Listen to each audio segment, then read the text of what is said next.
Olá, meus irmãos, muito boa noite. Estamos de volta com o programa Conhecer, diretamente da cidade de Alagoinhas para todo mundo, através da 93 FM e através da Rede TV Gazeta.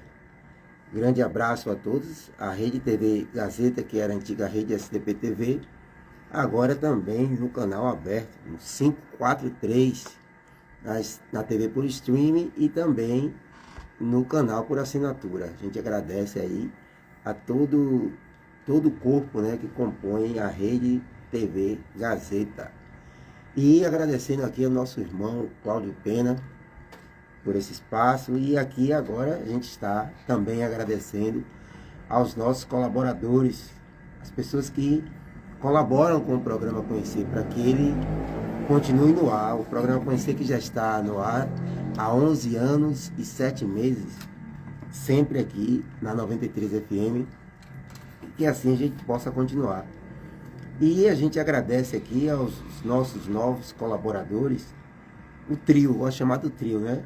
Nosso amigo Sérgio, nosso amigo Adalberto Neto e nosso irmão Vinícius Miller, pessoal da Rencan, corretora de seguros, querendo fazer seguro do seu carro consórcio, plano de saúde, seguro de vida, empresarial. Vocês podem procurar o pessoal da Rencan, corretora de seguros. Grande abraço e obrigado a vocês pela confiança. E a gente aí retribui, divulgando o nome de vocês aqui na 93 FM. Nós também temos a nossa amiga irmã Rebeca Rabelo, né? Ela que, através do nosso irmão Danilo, também é uma colaboradora, né, tratar da expressão facial, né? O espaço da nossa amiga Rebeca Rabelo fica ali na Praça Kennedy, e você que tem a intenção, né, a ideia de manter-se rejuvenescida, a nossa amiga Rebeca Rabelo, com muito carinho, faz esse trabalho muito bem feito, e a gente agradece aqui sobremaneira essa colaboração também. Queremos agradecer também o nosso amigo e irmão Alain, lá do Cimentão Materiais de Construção, né? Fica aqui no centro. Grande abraço, e aí fica logo ali próximo do nosso amigo, irmão do Sicredi Serigi. Grande abraço ao pessoal do Sicredi Serigi. E aí a gente agradece, às vezes a gente está em casa ali, dá um problema num registro, numa torneira, um chuveiro, e aí o que é que a gente vai fazer? Ah, vai de qualquer jeito? Não. O nosso amigo e irmão Alan do Cimentão, ele vai junto a você e ele orienta, ele diz assim, ó, faça assim, se não tiver, ele indica uma outra casa, sempre dentro da ética, sempre na atitude colaborativa. E nós aqui queremos agradecer também a nossa amiga e irmã Ludmila Ficina, que confiou no trabalho. Ela que também é uma pessoa espiritualista, uma pessoa do bem, uma pessoa que está sempre aí nos auxiliando e auxiliando toda a comunidade, o povo baiano, e se encantou pelo trabalho aqui do programa Conhecer, e a gente só tem a agradecer a Ludmila Ficina por essa colaboração. Então nós estamos aqui com os nossos patrocinadores. E aqui nós estamos também com os nossos convidados. E agora, ele já está aqui até na frente, já vou deslocar logo para ele, porque aí eu não preciso nem girar o foco. Nós estamos falando aqui do psicólogo, amigo, espírita, a pessoa ética, colaboradora de todos os movimentos que façam com que o ser humano seja observado, seja auxiliado. Eu estou falando do doutor Moacir Lira. Boa noite, meu irmão Moacir Lira. Boa noite, meu querido irmão, amigo Salles, Brandina, Euvanildo. Uma alegria muito grande mais uma vez estar aqui neste programa. 11 anos. 11 anos e meio já, estou mano. sabendo agora, e realmente muito tempo de grandes contribuições para a nossa cidade, região, estado, país e mundo. Ok. Muito bom estar aqui. E eu estava observando, Moacir, que eu peguei ali, tipo, eu preciso fazer uma chamada, né? para o programa. Aí quando eu comecei a abrir a chamada, ele, pô, não precisa montar, porque estava lá no dia 14 de setembro de 2024. Quem era, Brandina, que estava aqui? Exatamente, Moacir Lira, falando de valorização da vida. Meu Deus! Que ano foi isso, Salles? 2024, ano passado. Eu só fiz alterar ali a data e botar 20 de setembro de 2025. Né? Porque a pessoa e a contribuição é a mesma, que está sempre solidária aqui ao programa. A gente agradece sobremaneira, Moacir Lira. E aqui nós estamos com a nossa amiga de sempre, Brandina, que já é uma participante ativa do programa Conhecer. Boa noite a todos, mais uma vez estamos juntos e que Jesus nos abençoe e que a proposta da noite possa encher os corações de todos nós de muito ensinamento para a nossa vivência diária. Ok, e hoje lembrando a vocês que nós não estamos presença física, diga-se de passagem, a nossa amiga Rosiane Massariol está em Feira de Santana, e não pôde estar presente mais fisicamente, mas espiritualmente ela sempre está vibrando pelo sucesso do programa. E nós estamos ali com o nosso amigo colaborador, Euvanildo. Boa noite a todos, né? Uma observação, Brandina de calça amarela, Salles de blusa, né? Então que esse amarelo seja de alerta, né? Que o tema da noite possa ser de grande valência, para que a gente possa aplicar no nosso cotidiano e prestar um pouco mais de atenção, não só nas pessoas ao nosso redor, como todos os nossos familiares, nossos amigos, e que seja de grande proveito a noite de hoje. Ok, Euvanildo. E aqui nossa amiga Elisete Santos está lembrando que eu também acho que estive aí com Moacir e Jéssica, Elisete Santos. O grande Elisete, assisti o programa na semana passada, que eu não estava presente também aqui fisicamente. Programa maravilhoso, e você trazendo a experiência de quase morte do ponto de vista real, da vivência, né, Moacir? Experiência de quase morte. E são temas importantíssimos que a gente traz através do programa Conhecer. E eu estava ontem, Moacir, numa alegria, né, a gente falar, às vezes você pode dizer assim, poxa, você vai falar de suicídio, você traz alegria, mas a alegria na perspectiva de você ser instrumento, né, para falar da valorização da vida. E eu estava no Colégio Municipal de Alagoinhas, a convite de uma colega sua, não sei se você conhece ela profundamente, chamada Rafaela, você conhece? Da escola? Sim. Qual é a escola? Colégio Municipal de Alagoinhas. Ah, sim, maravilhosa, sim. A Rafaela Barreto, grande amiga. Fantástico. Eu fui a convite dela, eu disse assim, ela me convidou, aí sabe, você falar para os alunos do curso noturno, da turma noturna, porque eles fizeram para os do dia, mas não falaram dos da noite. E geralmente, assim, os da noite trabalham durante o dia, têm uma vida mais agitada. Mas não, peraí, ela me chamou, aí eu fiz uma reflexão, que eu tinha outros afazeres, mas eu parei para analisar. Se a gente se enche de conhecimento, esse conhecimento ficar preso, aí eu botei para ela, não vou amarelar, vou falar do Setembro Amarelo. Que maravilha! Ela se acabou de dar risada e foi uma vivência excelente, as pessoas verbalizando sobre valorização da vida. E essa é a temática, Moacir, que a gente, com muita alegria, o convida para falar aqui sobre esse tema. Ok, pode falar? Abertamente aqui, tranquilo, sempre entrego abertamente. Brandina trouxe aqui o nosso auxiliar, mas eu quero que você faça esse preâmbulo da importância, né? Primeiramente, uma boa noite a todas as pessoas que nos ouvem, que o Mestre Jesus possa nos abençoar, nos encher dessa alegria, porque seguramente, Salles, estamos aqui falando sobre valorização à vida. E eu costumo dizer que saúde mental ela tem que ser promovida de janeiro a janeiro, né? O mês de setembro é um mês emblemático do ponto de vista da campanha, como temos outubro rosa, novembro azul, agosto lilás, mas eu quero deixar esse alerta, não é que as pessoas adoecem de janeiro a janeiro, todos os dias, manhã, tarde, noite, e nós temos que ter essa preocupação diuturna. Você falou em escolas, isso é fundamental, o trabalho com nossas crianças, com adolescentes, lembrar que essa questão do sofrimento psíquico, que inclusive pode levar à ideação suicida, tem vários fatores. A psicologia fartamente nos traz, né, contribuições maravilhosas. Lembrando que esse é um tema interdisciplinar, não se limita à psicologia, à psiquiatria, mas também envolve a sociologia, o campo da educação. E trazer as contribuições do Espiritismo, nossa, como temos a contribuir.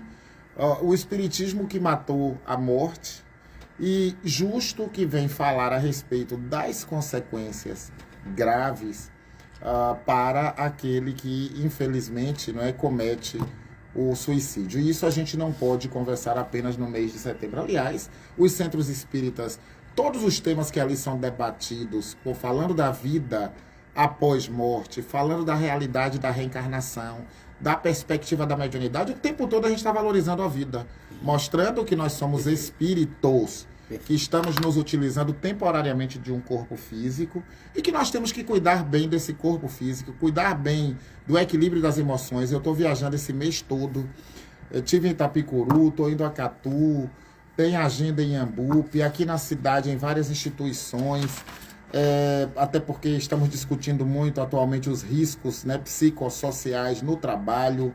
Então, esse é um tema extremamente potente. Às vezes, um alerta que a gente está dando aqui agora, Brandina e Evanildo, tem tantas pessoas nos ouvindo, e as contribuições que uma mensagem como essa, que um diálogo como esse que nós vamos estabelecer aqui, pode chegar aos corações de pessoas que estão sofrendo dores invisíveis, Salles. E essa é uma grande questão. Hoje eu fazia um trabalho de manhã também, numa instituição educacional, e eu vi pessoas chorando, eu vi pessoas se identificando, não é? Pessoas me procuraram após a exposição, e isso, olha aí, a gente não tem a dimensão. Exatamente. A gente está falando ali, está tocando, e aquela pessoa ela vai reproduzir. Imagine, eu estava numa sala onde não estava havendo transmissão ao vivo, né? Transmissão online e tal, era apenas a sala. Mas aquelas pessoas eram reprodutoras. Imagine aqui, não é? As pessoas que nos ouvem. Então, acho que a ideia é essa, fazendo esse preâmbulo. Hoje nós vamos falar sobre saúde mental, valorização à vida.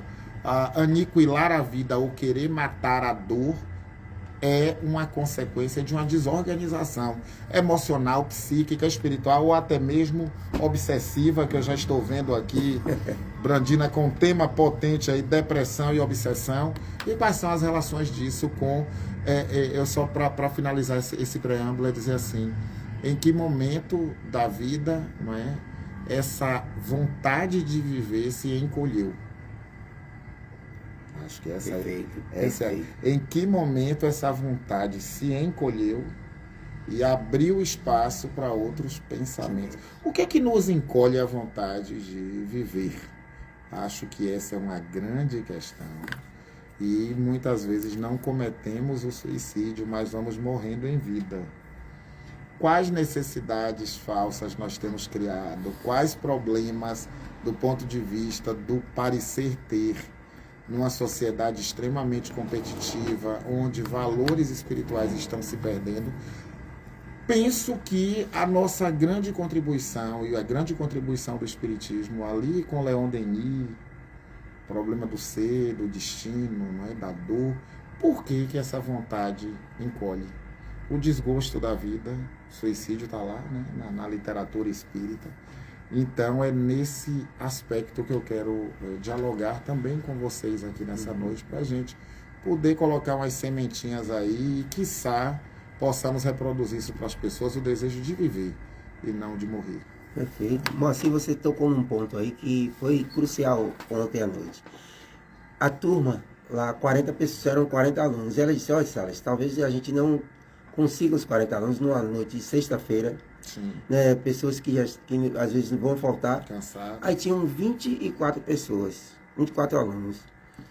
E ela inicia a fala na apresentação dizendo assim, as pessoas que aqui estão são as pessoas que necessitam ouvir.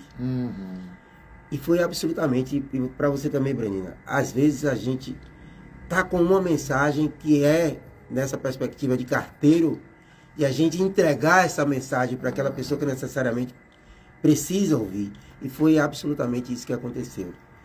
As pessoas, quando eu trouxe essa coisa da necessidade de verbalizar, quando você disse o que é que nos encolhe a vontade de viver, o que é que nos deixa afastados, oprimidos, tristes, angustiados. E aí as pessoas começaram a falar e trazer exemplos, né, na família, que esse é o ponto crucial que eu sei que você vai focar, e você traz essa realidade que é você levar a mensagem para aquele que realmente precisa ouvir, aquele que está no abismo, né? Aquele que está na beira, que está ali Me permita fazer uma observação, Salles, que uma coisa vai puxando a outra. Quando você disse assim, carteiro, né? Ser mensageiro. Olha pessoas espíritas e não espíritas. Nós falamos tanto em mediunidade como intercâmbio.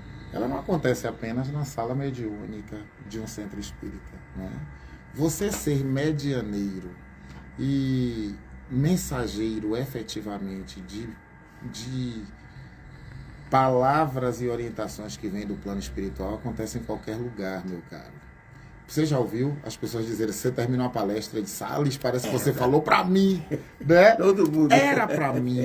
Mas você imagine, né? Os seus mentores espirituais, os mentores espirituais daquelas pessoas que ali estão, o desejo da espiritualidade maior, de promover vida, e observe, quando você não amarela para um convite desse, não é? Você então é mensageiro de coisas tão potentes que a gente não tem, Salles, a dimensão das consequências dessas palavras na vida dessas pessoas.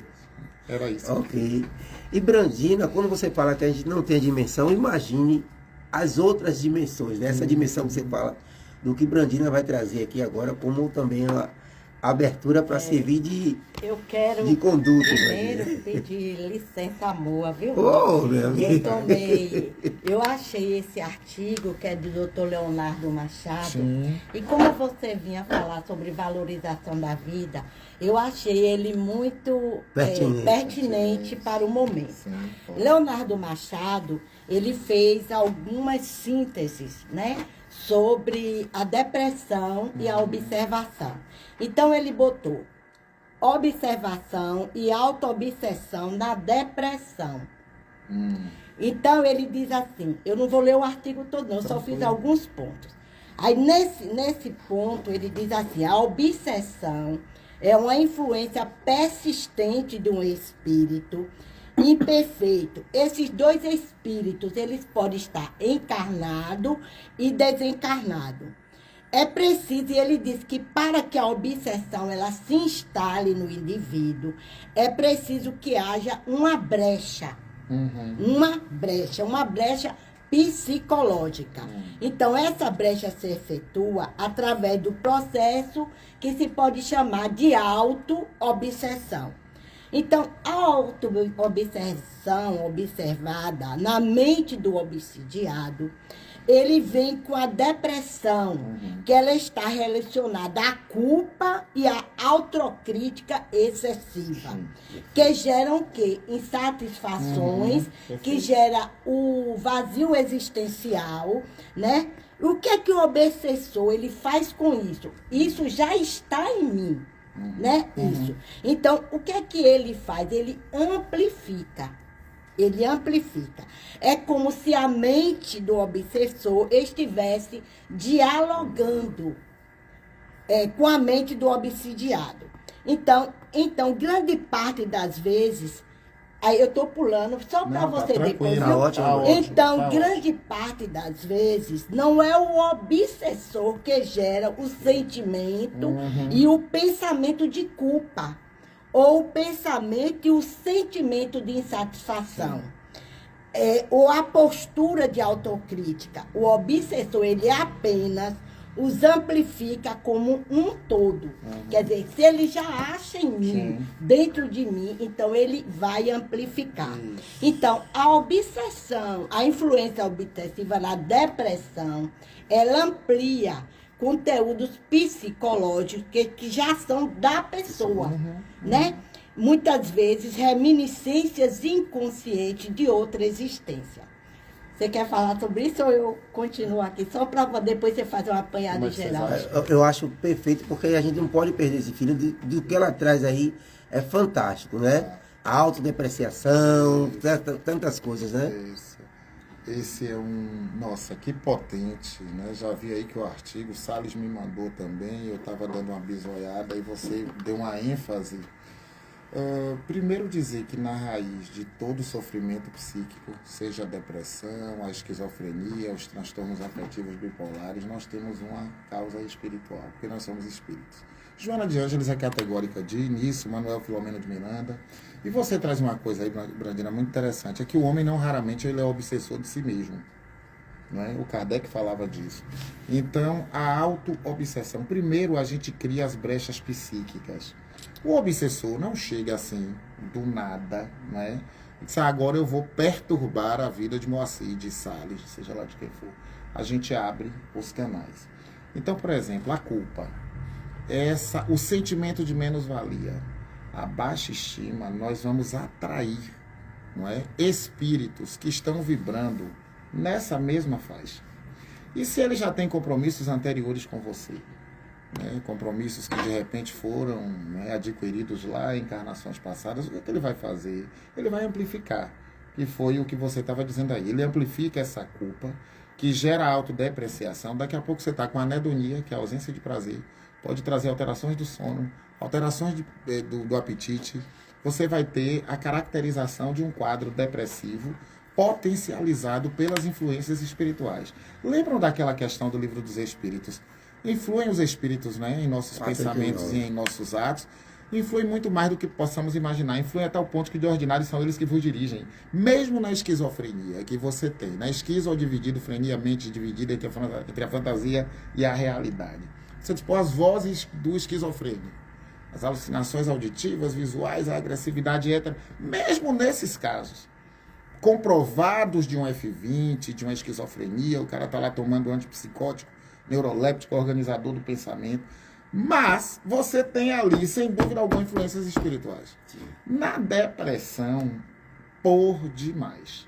Então, a depressão, aí eu queria abrir um parêntese aqui, porque depressão, inclusive, é um dos fatores carro-chefe para que aí você tem o suicídio, né? Você tem a questão do pensamento, você tem a ideia, né? O pensamento, você tem a ideação, que é diferente, tem a tentativa, planejamento, tem uma gradação hierárquica de coisas. Mas em todas essas etapas, a depressão, ela é um fator. Eu me lembrei agora de uma paciente que disse assim: para mim não faz diferença entre viver ou morrer. Eu não tenho sentido para viver. Autoestima lá embaixo. Se sentindo culpada, Salles, até por estar deprimida. Aí você imagine, nessa hora, chega um irmãozinho menos esclarecido. Um obsessor que se alimenta dessas energias também, muitas vezes deletérias, do pensamento de ruim, né? E aí vai fazer o quê? Vai potencializar. Vai potencializar a ponto dessa mente ficar cada vez mais fragilizada, dessas emoções cada vez mais desorganizadas, agora, sem esquecer da questão da auto-obsessão. Porque se eu alimento aquela velha história, o homem não é aquilo que ele pensa que ele é, mas aquilo que ele pensa ele é. Então, se a gente alimenta pensamentos negativos, deletérios, culpa é terrível. A culpa, ela paralisa se o sujeito não souber manejar com ela. Se você ficar preso a questões do passado, é o que ele fala de reminiscências. São o quê? Lembranças, não é? São recordações que você fica na monoideia, batendo naquele martelo o tempo todo, que nem papagaio, repetindo a mesma coisa. Isso não vai efetivamente te ajudar. Então, no resumo da ópera, até o momento que você leu aí, a gente vai ver que a auto-obsessão, a obsessão que pode ocorrer de desencarnado para encarnado, encarnado para encarnado, encarnado para desencarnado, de mão dupla, são várias manifestações de obsessão, tá? Mas o sujeito está aqui e ele é o epicentro dessa história toda, tá? Eu tenho que fazer essa limpeza fluídica. Se eu quero borboletas no meu jardim, eu vou precisar limpá-lo, não é isso? Eu não vou poder estar correndo atrás das borboletas, eu tenho que limpar. Então a gente vai poder antenar sintonizar com vibrações positivas ou deletérias a depender do nosso pensamento. Claro que chega uma hora que o deprimido ele está num nível de letargia tão grande que ele já perde a coragem. E aí, pelo amor de Deus, quem está aí me ouvindo, não chegue para um deprimido e diga assim, covarde, isso é falta de Deus, né? Levante daí, que covardia, que falta de coragem, ele já está culpado. E só um exemplozinho que agora eu me lembrei, eu consegui segurar uma vez um diálogo com uma paciente num pacto de vida, diga por quê. Eu perguntei para ela, porque ela estava decidida, foi uma situação clínica, eu atendi até num serviço de saúde mental, e ela chegou decidida a aniquilar a própria vida, certo? E aí eu perguntei, assim, me veio aquela intuição dessas que são potentes, né? E eu perguntei para ela, qual é a mais forte razão que lhe mantém ligada à vida? Porque estava tudo uma desgraça. E eu disse, sim, no meio dessa desgraceira, dessa maligunia, o que é que lhe mantém a vida? Minha filha. A única filha. Doutor, o negócio foi tão sério que teve um momento que eu disse, eu não quero deixar minha filha, e se eu for, eu vou levá-la junto. Tá? E aí, eu consegui pactuar com ela a partir da filha. Eu disse, se não por você, tem alguém aqui que você tem responsabilidade. Eu, inclusive, me sinto culpada por não ser uma mãe suficientemente boa por estar dessa forma. Você pensa que nessa hora nós não temos as influências ocultas, não é? No pensamento, os amiguinhos. Nós, graças a Deus, da área de saúde mental, que temos uma visão espiritual, isso nos ajuda muito para compreender que o ser humano ele é biopsico, sócio e espiritual, não é? Então, minha cara Brandina, ele está corretíssimo. Esse 23º capítulo lá do Livro dos Médiuns, que trata da obsessão, o Kardec já trazia isso de uma maneira potente. Depois a Joana de Ângeles, o Filomeno de Miranda, com Tormentos da Obsessão, a Sueli Caldas Schubert, com Obsessão e Desobsessão. Essa turma toda, que é uma gente muito boa, tratando dessas questões, vão mostrar que nós estamos o tempo todo sendo influenciados e abrimos brechas psíquicas. Se eu me desequilibro no álcool, eu vou abrir brechas, certo? Se eu me desequilibro nas drogas, na maledicência, na raiva, tudo isso são as consideradas brechas psíquicas que a gente outorga uma influência que poderá depois é aquela voz que chega ali, se mate. A tua voz desequilibrada somada à voz, por exemplo, de um obsessor. Moacir, antes de passar para a Brandina, você falava da questão da sintonia. E no início do programa, eu estava perguntando, sabe, aqui tem que sintonizar, tem que ligar. Como é? Quando você sintoniza, eu quero ouvir a 93 FM, o Moacir falando sobre valorização à vida. Eu vou sintonizar, eu vou escolher. Inclusive, tem uma pessoa que sintonizou aqui dizendo assim, excelente explanação deste professor querido. O nome dela é Rosiane Massariol. Rose! Abraço, Rose! Aí você já fez um comentário aqui, você praticamente já respondeu, mas eu vou valorizar a pergunta aqui que nos chega. O conhecimento do espiritismo é um antídoto, uma ferramenta no combate ao suicídio? Olha, vai depender do que você faz com conhecimento. Conhecimento per si, aliás, o Salles fez um comentário aqui, é engraçado, na sintonia aqui dos pensamentos, né? Se ele pega o conhecimento dele em gaveta, não vai adiantar, não é? Um obsessor, em determinado momento, numa reunião mediúnica, disse que conhecia toda a obra de Kardec. Conhecia o livro dos médiuns, muito mais do que... Isso aí que vocês estão falando é balela. Olha aí. O conhecimento... Aí a gente vai para um autor da psicologia que eu gosto muito, Carl Rogers, da psicologia humanista, que ele traz o conceito de aprendizagem significativa, né? Que a aprendizagem... Primeiro, só existe aprendizagem se eu consigo colocá-la em prática. Se não for memorização, tu passa 2 shampoos na cabeça e esquece. Né? Se conhecimento por si só valesse de alguma coisa, cientistas de alta intelectualidade não promoveriam a guerra. Ótimo. Não promoveriam. Nós estamos vivendo um momento, inclusive, dos discursos de ódio, não é? Justificando coisas terríveis, lutas fratricidas. Então, o conhecimento, sim, é potente, é uma ferramenta maravilhosa, se ele se transforma em aprendizagem. E para ser aprendizagem, ele tem que ser aplicado na prática. Senão você memorizou. Lê o Pentateuco, a Bíblia inteira também, de frente para trás e tal. Li não sei quantas vezes. Eu acho interessante algumas pessoas dizerem assim. E aí eu até me lembro de uma reflexão de Adalberto, né? Alguém chegava assim e dizia, pô, eu tenho 40 anos de espiritismo. 50 anos, sim. E daí?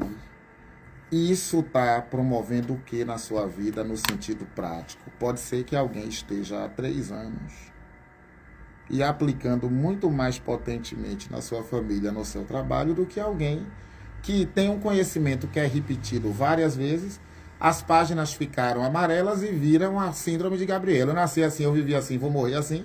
Acha, inclusive, que sabe tudo, isso é um grande problema. Se eu não tenho permeabilidade, flexibilidade para aprender coisas novas e também aplicar na prática, então, sim e não. Sim, no sentido de que, potentemente, eu posso pegar, por exemplo, eu, Salles, aqui, os nossos conhecimentos da graduação em psicologia pelo bem da comunidade. Agora eu também posso engavetar. E posso somar um monte de títulos que vão ficar ali engavetadinhos ou simplesmente para o meu bel prazer ou para uma coisa egocêntrica. Então, é uma mulher ou um homem perguntando? Foi um homem. Então, meu querido, sim, é um instrumento maravilhoso, é um roteiro de vida.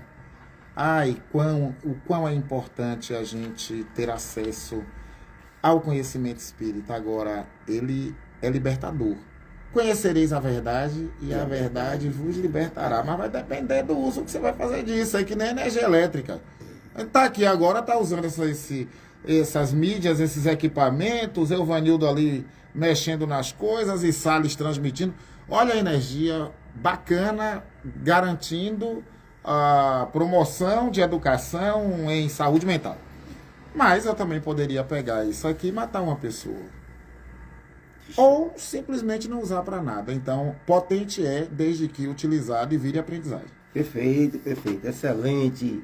Um abraço a Gildo Nogueira. Gildo, grande abraço mesmo. Darcy Santana, minha mãe. Outra colaboradora também do programa Conhecer. Muito obrigado. E nosso amigo Renildo, lá de Salvador, também assistindo aqui através do Instagram. Grande abraço a vocês. É com você, Brandi, dando continuidade. Então, ele diz assim, obsessão e química cerebral. Uhum. Aí, doutor Inácio Ferreira, Sim. Inácio Fermeira, ele disse que nosso cérebro, ele é o hospedeiro bombardeado pelas ondas mentais sucessivas do hóspede, em desalinho. Aí ele disse que isso vai afetando os neurotransmissores, como a serotonina, a noradrenalina, a dopamina e outros mais, aos quais se encontra associado. Aí vem Joana de Ângeles e Manuel Filomeno de Miranda e diz que esses serotonina são chamados de neurotransmissores. E são os responsáveis por levar informações de um neurônio para o outro através das sinapses, né? Que fazem parte da nossa química cerebral. Então, eu pulei para cá. Aí ele, na gênese, aí da depressão e química cerebral. Aí na gênese da depressão, a química cerebral, no caso, está alterada, não é isso? Sim. Mas não é só um mero desembalanço. Isto é, ou nós estamos com muita serotonina, ou muita serotonina, ou pouca serotonina. Muita dopamina ou pouca dopamina. Em geral, aí vem ele e diz assim, que os psicofármacos que tratam depressão, em geral, os remédios da psiquiatria atuam nesses neurotransmissores, não é isso?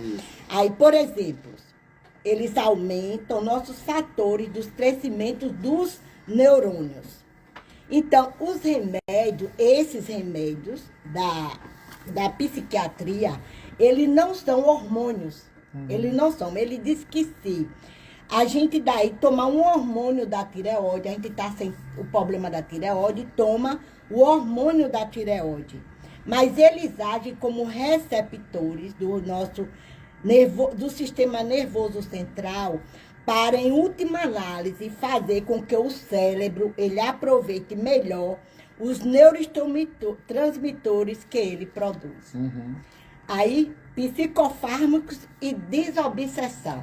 Aí, aqui que eu acho interessante. Se os medicamentos que tratam a depressão, eles alteram positivamente essa química cerebral, é interessante pensar que eles podem indiretamente ajudar nos processos desobsessivos.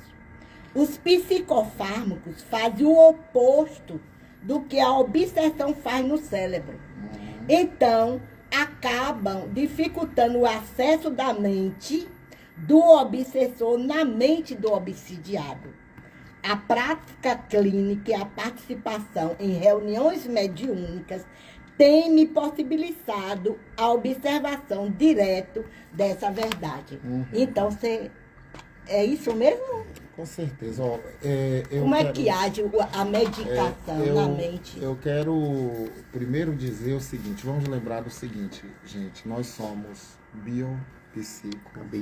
socioculturais e espirituais. Nós somos simultaneamente, Brandina, natureza e cultura, biologia e cultura e sociedade. Então, os neurocientistas, né, hoje é uma bobagem você querer negar, por exemplo, o aspecto da química cerebral, dos neurotransmissores. O que são neurotransmissores? São mensageiros químicos. Aí você tem adrenalina, noradrenalina, serotonina, dopamina, por exemplo, jogos mexem com dopamina. Tem uma hipótese dopaminérgica também da questão da esquizofrenia, na questão da produção de vozes, alucinações auditivas, a serotonina muito ligada à questão da depressão. Então, claro, os fármacos eles têm um papel importantíssimo, os antidepressivos, os estabilizadores do humor, tá? No caso da depressão. É uma bobagem a gente querer dissociar um tratamento do outro. Jamais diga a uma pessoa que está obsidiada e deprimida, não vá ao psiquiatra, não vá ao psicólogo, não use os medicamentos. Isso é uma bobagem. Porque o que você acabou de ler é que esses tratamentos, eles se complementam. Se você organiza o pensamento do sujeito, estabiliza o humor a partir dos psicofármacos, o boom dos psicofármacos foi ali a partir da década de 1950. E nós tivemos, assim, grandes contribuições. E hoje, os fármacos, eles têm...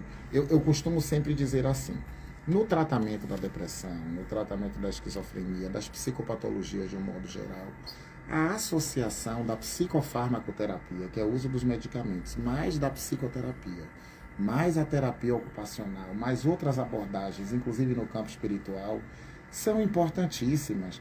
Então, sim, é totalmente correto o que está sendo dito aí, que na depressão você vai ter alteração de serotonina, tá?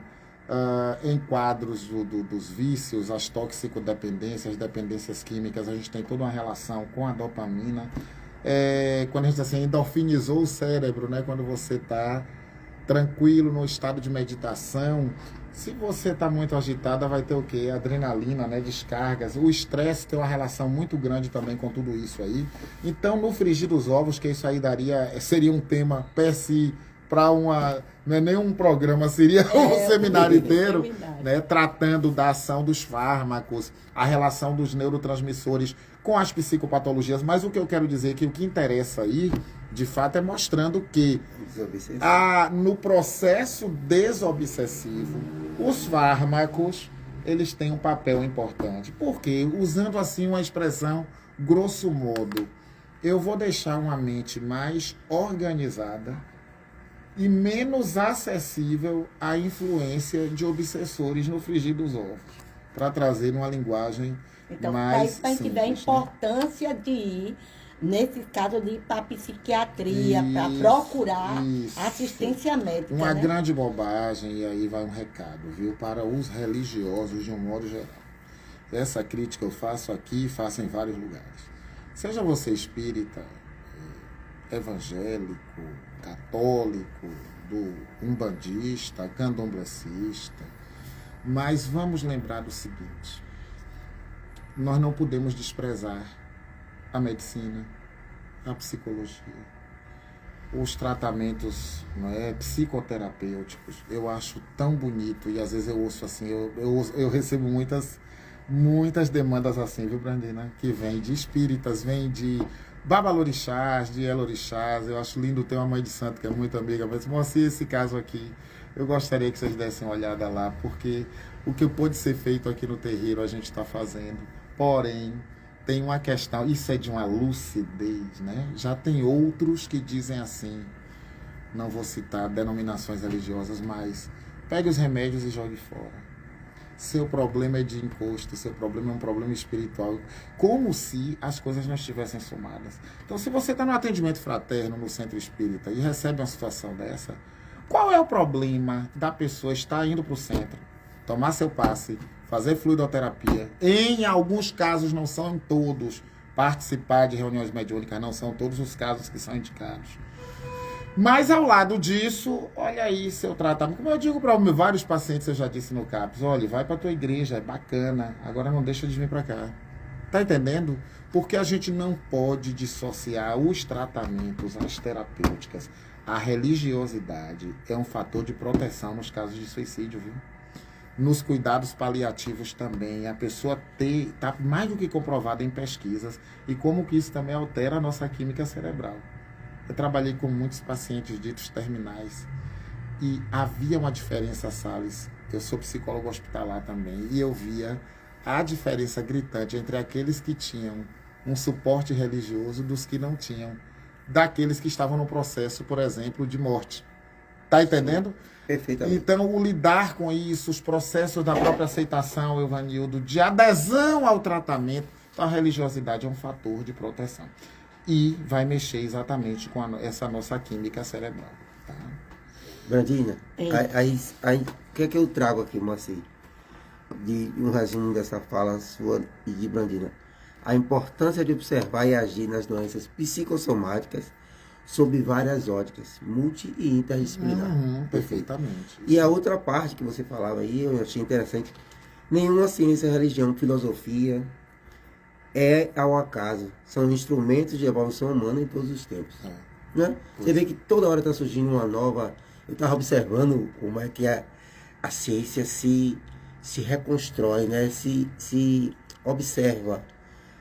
Saiu agora aí, Moacir, que 12/8 é um fator, a pressão 12/8, que é 120/80, é uma pré-hipertensão. Pois é. Né? Observe, como é que a coisa está, né? O tomate, que era bom para a saúde, outra hora passa a ser bom, depois volta. O café. Não é? Então, a gente tem que estar aberto e dialogando a religião com a ciência e vice-versa. Não podemos ser ora matéria, ora... Não podemos espírito. esquizofrenizar essas coisas. Gente, nós estamos caminhando no sentido e havia uma profecia já em relação a isso. Acho que o Kardec, junto com os espíritos, profetizaram que haverá um momento em que ciência e espiritualidade vão se encontrar de uma maneira linda. Já estão se encontrando. Já estão. Não é à toa, gente, que nos cursos de medicina já está se discutindo medicina e espiritualidade. Não é? Isso não é à toa. Naquela faculdade de Peixinho, né? É medicina e E espiritualidade. em várias De São Paulo, da faculdades USP tem, agora, na USP tem. O pessoal já está discutindo, por exemplo, a potência da meditação, não é? A própria discussão das práticas integrativas complementares. Quem falava disso antes, gente? De que aromaterapia, de que massoterapia, acupuntura, estudar pontos energéticos, o quanto a gente já estudava chakras, né? Os chakras lá. Haverá um momento em que essas divisões, cada dia mais, elas já estão se está havendo uma coisa que a gente chama até na saúde pública dos borramentos, né? Então, a intersecção de espiritualidade, ciência, religião, Pietro Baldi, a grande síntese, né? Acho que estamos caminhando nesse sentido. Perfeito. Brandi. Vamos lá. Aí ele fala depressão grave, recorrente e ou resistente ao tratamento. Aí é sobretudo no quadro depressivo grave que a mistura de processos biológicos e obsessivos se tornam mais evidente. Existem complicadas expiações reencarnatórias. Então ele diz assim, que existem ligações que são muito problemáticas, que às vezes duram séculos. E nesses casos, muitas das vezes, o obsidiado e o obsessor estão apenas, eu achei isso tão interessante, mas, que eles estão apenas se revezando em uma reencarnação. E outra. Estão apenas revezando nos diferentes papéis. Em um momento, um é a vítima. Em outra existência, a vítima se torna o algoz. Aí ele disse que é importante que nós lembrarmos disso para não criarmos falsas ilusões de curas rápidas ou de resoluções repentinas.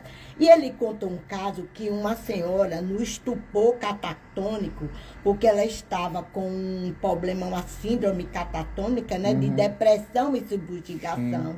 Então, depois de várias tentativas da medicação, não obtiveram resultado. Então, eles acabaram optando pelo tratamento chamado ECT, eletroconvulsoterapia. Então, aí ele disse que um dia ele estava de costa e viu bater assim nas costas dele. Pois bem, depois de 5 aplicações desse ECT, essa senhora chegou e falou assim, doutor Leonardo, e bateu livremente nas costas, né? Aí eu achei interessante porque eu estava de costas para ela e pensei que era algum amigo meu. Quando eu olhei para trás, vi que era a referida senhora. Então ele perguntou, mas como é que a senhora sabe o meu nome? E ela respondeu, o senhor foi lá na enfermaria me visitar, conversar comigo, me atender e me examinar.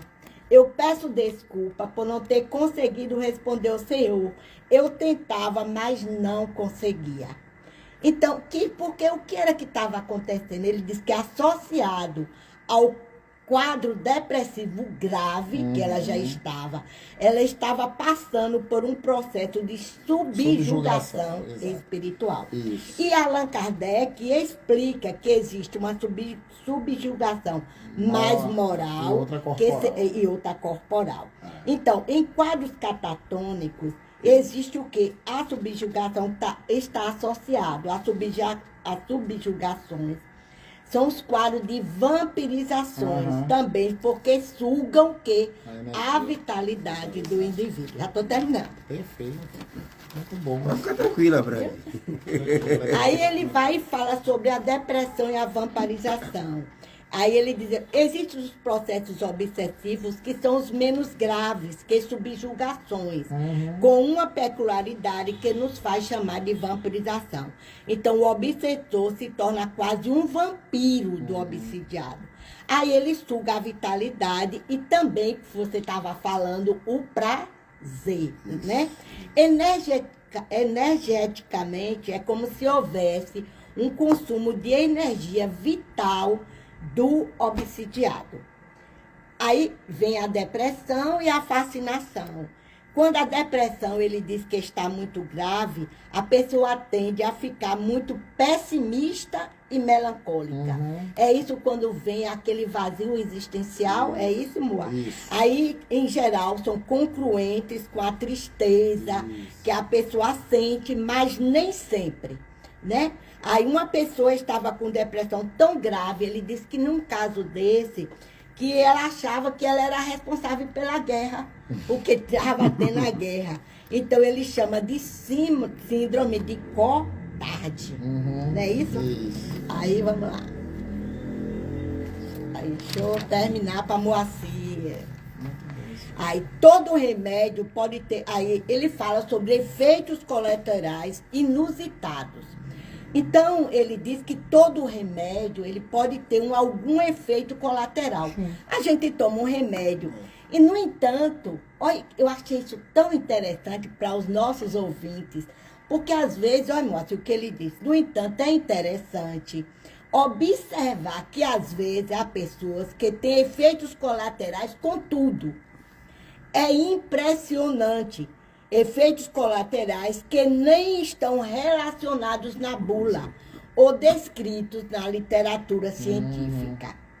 Aí ele disse que com esses casos ele foi aprendendo que muitas vezes eles têm uma influência espiritual negativa. Se o paciente já tiver medo ou preconceito, então a mente dele já está impregnada por um efeito nocebo. Isso, que é diferente ou uma do placebo, profecia né? autorrealizável. Isso. Então, a mente da paciente gera efeitos colaterais temidos. Exato. É brincadeira. Olha o que a gente falava aqui. brincadeira. Geralmente, os medicamentos, as medicações são testadas nas chamadas cobaias, nos animais, né? Isso. E olha, E olha quando você tem esse conteúdo humano, esse psiquismo, Interferindo. e olha o que interferindo. acontece, moço. E a mente do obsessor, É.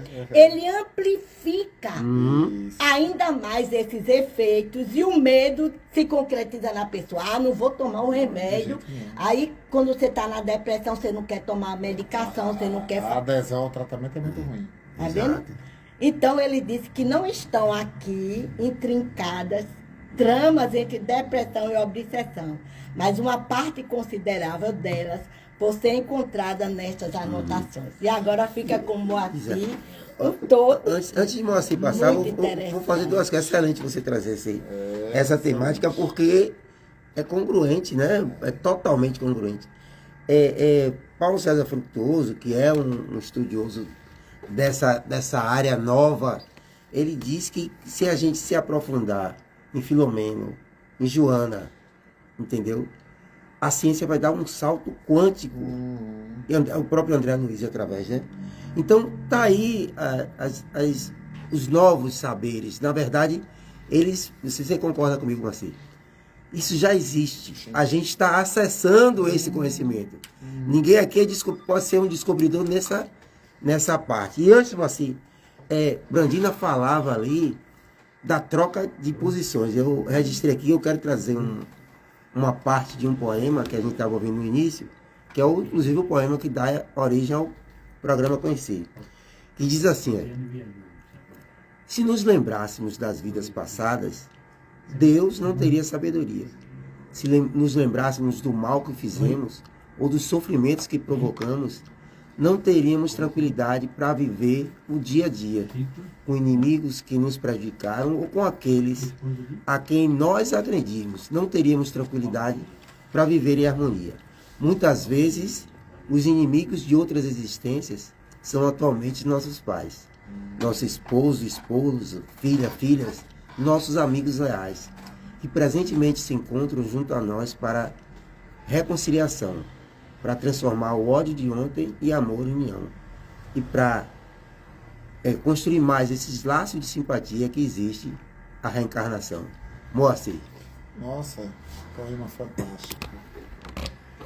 Tem várias questões aí, né? Brandina traz um tema extremamente Pertinente mesmo. pertinente.